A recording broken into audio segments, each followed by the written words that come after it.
روئے زمین پہ آتے ہیں، ان کی اپنی اپنی خدمات ہوتی ہیں.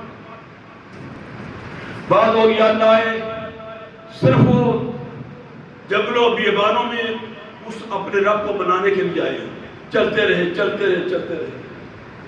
کچھ بستیوں میں آئے، خاموشی سے ٹھہر گئے اور خاموشی سے عوام کو، لوگوں کو ماحول دیا، جدوجہد کی کوشش کی، ان کی اپنی کوشش. کئیوں نے واعظ کیا، وعظ و نصیحت کی، اور کچھ انہوں نے تفسیریں لکھی.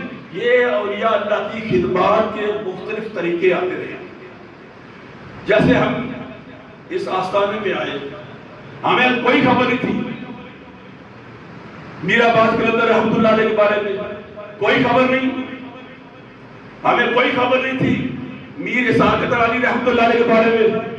یہ سنا تھا پیر سید میر کبیر علی حمدانی رحمت اللہ علیہ کا نام سنا تھا، کیونکہ ان کا نام نیشنل سطح پہ چلتا ہے، وہ سنا تھا، مگر ان شخصیات کا نام نہیں ہمیں سنا.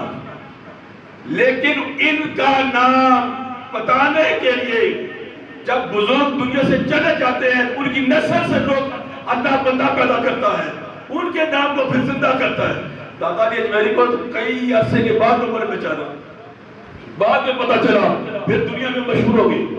اسی طرح میرا باز کلندر رحمت اللہ علیہ پٹیال شریف میں جو ان کا ابھی تک ہمیں ان کی قبر مبارکہ نہیں پتا چلا. میں نے خواجہ صاحب سے کہا تھا تو آپ نے فرمایا کہ وقت آئے گا ابھی بتائے گا، ابھی حکم نہیں ہے.